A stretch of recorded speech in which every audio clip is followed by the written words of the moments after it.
마태복음 20장 1절에서 16절에 보면 예수님은 비유로 말씀하시기를 늦게 포도원에 그 부름을 받은 청지기에 대해서 비유로 말씀하고 계십니다. 사람들은 흔히 이렇게 말합니다. 나는 예수님을 너무 늦게 믿었어요. 내가 좀 더 일찍 알았으면 이렇게 안 살았어요. 나는 상급을 너무 많이 쌓지 못한 것 같아요. 발을 동동 구르시는 연세 많으신 어른들을 가끔씩 대하기도 합니다. 그래서 그런지 그분들은 초신자임에도 불구하고 굉장히 마음 중심이 하나님을 향한 남다른 뜨거운 열정과 그 은혜에 감사하는 마음이 있습니다. 굉장히 겸손하십니다. 저희 교회에 어떤 성도님이 계십니다. 전도해서 어떤 권사님께서 전도해서 오신 분인데 교회까지 2시간을 걸어서 오셔야 하는 거리입니다. 연세가 드셔서 교회까지 2시간을 걷는다는 것은 그분의 연세에 비해서 쉽지 않은 일이고 젊은 사람도 쉽지 않은 일입니다. 그런데 코로나로 인해서 비대면 기간 동안에 예배가 없는데도 불구하고 그분은 2시간을 걸어서 혼자 교회에 와서 기도하고 혼자 하나님 앞에 기도하면서 시간을 좀 보내고 앉아 계시다가 헌금을 내고 또 2시간을 걸어서 가시는 아주 눈물나고 소중한 저희 교회 성도님이 계십니다. 이분은 초신자고 젊어서 하나님을 잘 알지 못했습니다. 그런데 늦게 누군가의 전도를 받아서 하나님을 영접하게 되고 천국의 비밀을 알게 되셨습니다. 다른 성도님들보다 저는 이분에 대해서 늘 마음이 유독 짠합니다. 그리고 이분은 겸손하십니다. 내가 늦게 부름받았기 때문에 내가 이거라도 해야 한다고 늘 그렇게 예배 시간에도 열심히 드리시고 누구와 불협화음도 안 일으키십니다. 미소를 먹으면서 누가 무슨 말을 하면 잘 들어주시고 나름대로 저는 그분이 얼마큼 헌금을 하는지는 모릅니다. 그러나 제 느낌으로는 연세 드신 분인데 나름대로 최선을 살림을 아껴서 헌금하시지 않을까 싶은 생각이 듭니다. 그리고 기도 시간에도 어린아이처럼 열심히 기도하는 것을 볼 때 저는 하나님의 그 심정을 깨달을 수 있었습니다.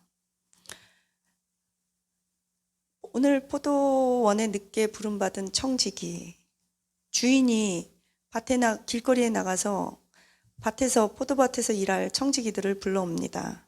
어떤 사람들은 6시, 9시, 3시, 11시 이렇게 4개 다르게 하루의 시간 중에서 각각 다른 시간대에 그 하루 일할 품삯을 주고 일할 사람들을 초청해 옵니다. 그리고 동일한 품삯을 줍니다. 그랬더니 일찍 와서 일했던 사람이 주인에게 따집니다. 내가 하루 온종일 수고하고 땀을 흘린 것을 당신이 보지 못했습니까? 어떻게 늦게 포도원에 와서 부름받은 이 사람이 나와 동일한 품삯을 받을 수 있습니까? 라고 따지는 장면입니다. 이때 주인은 그렇게 따지는 일찍 부름받은 그 청지기에게 이렇게 말합니다. 내가 너와 주기로 한 품삯을 다 주었는데 왜 내가 다른 사람에게 얼마를 주든 그걸 왜 네가 상관하니? 너는 네 거 받았으니까 됐지 않니? 이렇게 말하는 것입니다. 여기서 오늘 보니까 시간이 3시, 6시, 9시, 11시는 지금 우리 시간으로 뭐냐면 오전 9시, 낮 12시, 오후 3시, 오후 6시 이 시간입니다. 그러니까 즉 오후 6시에 포도원에 일하러 온 청지기는 조금 일하고 동일하게 받았다는 것을 우리는 알 수 있습니다.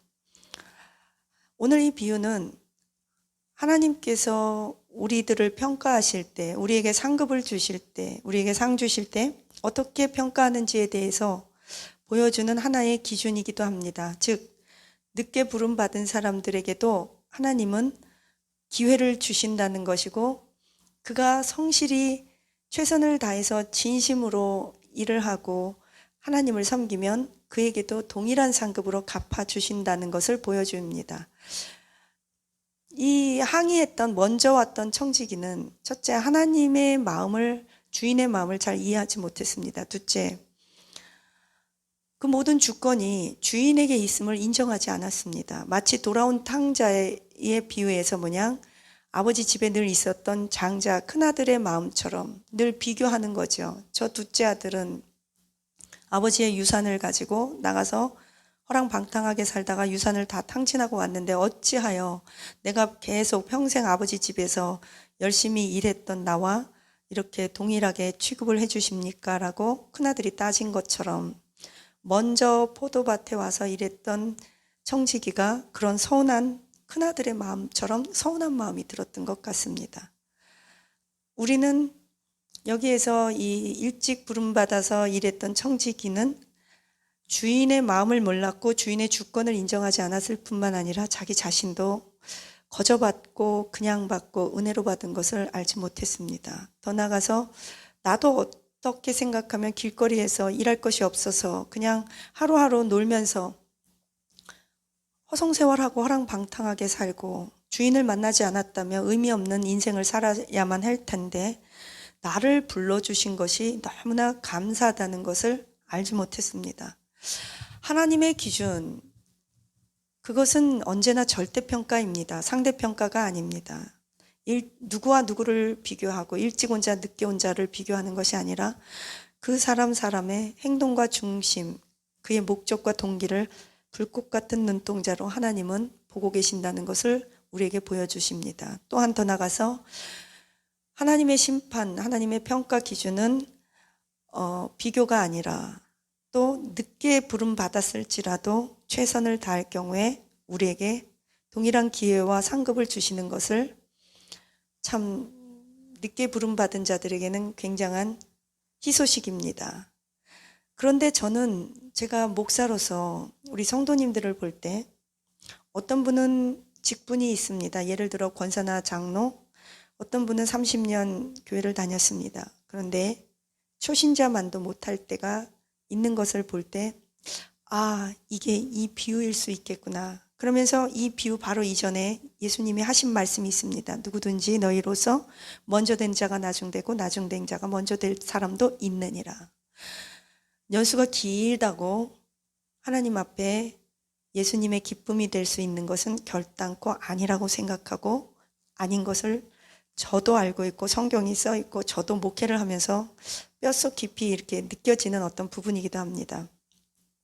그렇기 때문에 우리는 오늘이 처음이자 오늘이 마지막 날인 듯 늘 새로운 마음, 한 뜻, 한 생각, 흔들리지 않는 마음, 변치 않고 요동치 않는 태도, 이런 것들이 너무나 중요하고 이러한 자들을 신실한 사람, 사랑받을 사람이라고 성경은 평가하는 것 같습니다. 저와 여러분은 어떤 사람인가요? 물론 저도 어렸을 때부터 하나님을 믿었고 저는 다른 교회 이외의 종교를 생각해 본 적도 없고 24살 때부터 사역자로 마음을 굳히고 쭉 사역의 길은 걸었습니다만 많이 흔들렸고 신학교도 들랑달랑 했으며 사역도 그만두고 싶어서 일찍 조기 은퇴해야겠다는 생각도 많이 했었습니다. 그런 걸 따지고 보면 일찍 부름받은 청직이나 늦게 부름받은 청직이나 하나님께서 다 일거수일투족을 불꽃 같은 눈동자로 우리를 감찰하고 있다고 생각할 때 저와 여러분은 어떤 모습인가 한번 돌이켜보게 됩니다. 제가 오래전에 몇 년 전에 저희 교회 성도였습니다. 그때는 지금은 저희 교회 성도는 아닙니다. 왜냐하면 제가 교회를 옮겼기 때문입니다. 그때 예전에 제가 섬기던 교회의 성도였고 제가 전도했던 성도인데 초신자인데 너무나 마음이 아름답습니다. 그리고 지금도 다른 교회, 인천에 있는 다른 교회에서 잘 섬기고 있고 그 아이들도 말씀으로 양육하고 교사도 하고 있다는 소식을 듣고 저는 너무나 기뻤습니다. 저희 교회의 첫 성도였고 그 남편이 첫 성도였고 그 남편이 카톨릭을 믿던 그 아내를 저희 교회에 한번 모시고 왔는데 그때 은혜를 받고 개신교로 바꾸고 교회를 제가 떠나온 이후에 다른 교회에서 잘 섬기고 있다는 얘기를 지금도 접하고 있고 그 가족과는 그 남편분하고는 굉장히 저에게는 참 특별한 그 성도입니다. 아리스다고처럼 또는 두기고처럼 믿을 만한 성도가 되었습니다. 그 아내의 간증문입니다. 고통 가운데 함께 계시는 예수님. 사람이 인생을 살다가 팔이 꺾이고 무릎이 꺾이는 고통의 순간을 누구나 다 겪게 될 것입니다. 그것이 친구 관계나 공부 혹은 직장이나 가정의 문제일 수도 있습니다. 그런 고통스러운 순간이 올 때 여러분들은 어떻게 극복하시는가요? 저는 오직 주 하나님 말씀이라고 여러분께 말씀드리고 싶습니다. 하나님을 믿기 전 예전에 저의 간증을 들으면 너무 간절해서 사람들이 하나님의 음성을 듣는다고 환청을 들었겠지라고 저는 믿지 않았습니다. 그러던 제가 정한 목사님과 우리 교회를 만나고 하나님을 진짜 만나게 되었습니다.